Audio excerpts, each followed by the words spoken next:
इथं मी 7-8 वर्षापूर्वी आलो होतो. एक छोटीशी नदी आहे, नदीच्या शेजारी असलेलं मंदिर एवढंच मला माहिती होतं.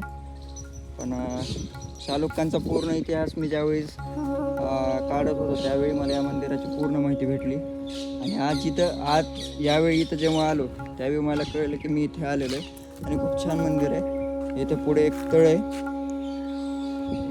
आत्ता तर नाही आहे काही पाणी, कारण पावसाळ्यामध्येच इकडं फक्त पाणी राहतं. आणि हे कोपरनाथ महादेवाचं मंदिर, हे पण चालुक्य एरियामधलंच आहे.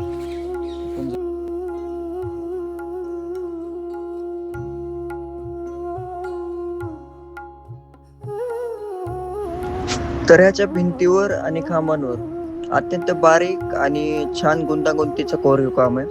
तुम्ही मंदिरात कधीही येऊन बघू शकता. मंदिर खूप छान आहे, अजूनही आहे त्या स्थितीमध्ये मंदिर उभं आहे. या मंदिराचं संगोपन जे आहे ते खूप छान प्रकारे केलंय. तर मित्रांनो, अंबाजोगाईला मराठवाड्याची सांस्कृतिक राजधानी म्हटलं जात आहे. आणि अशीच अंबाजोगाईमध्ये अशीच बरीच प्राचीन मंदिरे आहेत. परत लेण्या वगैरे आहेत.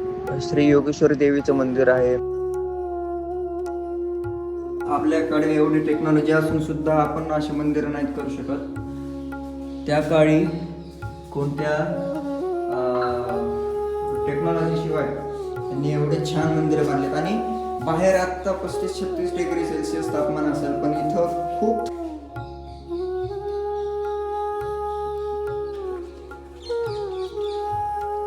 इथं कुंड आहे. हे कुंड आहे, हे पूर्णपणे आटलेलं आहे. आणि हे मंदिराचा मागचा भाग आहे, हे पुनर्वसन झालेलं आहे, पुन्हा बांधकाम झालेलं आहे. आणि इथं अंबाजोगाई हे एक असं शहर आहे जिथे तुम्हाला 40 पेक्षा जास्त शिव मंदिर आहे. प्राचीन अन्य देवी देवतांचे मंदिर आहे. आणि नैसर्गिक सौंदर्य, धबधबा वगैरे या सर्व गोष्टी तुम्हाला बघायला मिळतील. हे आहे काशी विश्वनाथ मंदिर. काशी विश्वनाथ मंदिर या मंदिराचं सुद्धा चालुक्य काळामध्येच बांधकाम झालं होतं. पण याचा जो विस्तार होता पूर्ण मंदिराचा, तो चालुक्यांनी न करता यादवांनी केला होता. आणि हे पूर्ण हेमाडपंथी शैलीचे मंदिर आहे. जसे की इथलं दुसरं मंदिर पण जो आहे कोपरनाथचं, ते पण हेमाडपंथी शैलीचेच आहे. पण ते चालुक्यांनी बांधलेलं होतं आणि हे यादवांनी बांधलेलं आहे. या मंदिराचा परिसर बघू शकता तुम्ही. छान एक मोठं वटवृक्ष आहे, छोटंसं एक कुंड आहे इथं. त्या कुंडाचं बूरसुद्धा दिसतंय, त्या कुंडाचं तळसुद्धा दिसतंय. एवढं असं स्वच्छ पाणी आहे. आणि इथलं जे वातावरण आहे ना, ते खूप छान आहे. चिमण्यांचा किलबिलाट, म्हणजे असं वाटतं की जसं काही आपण 40 वर्ष 50 वर्ष जुन्या भारतामध्ये आलो आहे. खूप छान वातावरण आहे. एकदा नक्की इथे या सर्वांनी.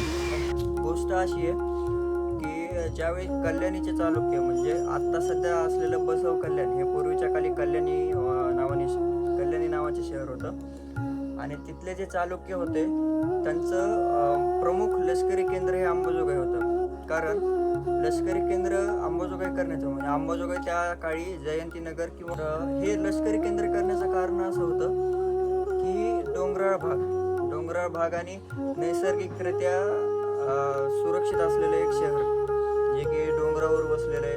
आत्ताचे अंबाजोगाई जयंतीनगरमध्ये व्हायचे. तर त्यामुळे मग इथं त्यांचं जे सैन्य होतं ते सर्व याच ठिकाणी असायचं. आणि त्यामुळे त्यांनी जे त्यांची मंदिरं आहेत सर्व 8-9 मंदिरं जी बांधलेली आहेत ते अंबाजोगाईमध्ये बांधलेली आहेत. त्याचं ते आणि चालुक्य जे होते ते शिव महादेवांचे अनुयायी. तर कसा वाटला हा व्हिडिओ तुम्हाला? जर तुम्हाला हा व्हिडिओ आवडलाच असेल तर पेजला फॉलो करायला विसरू नका.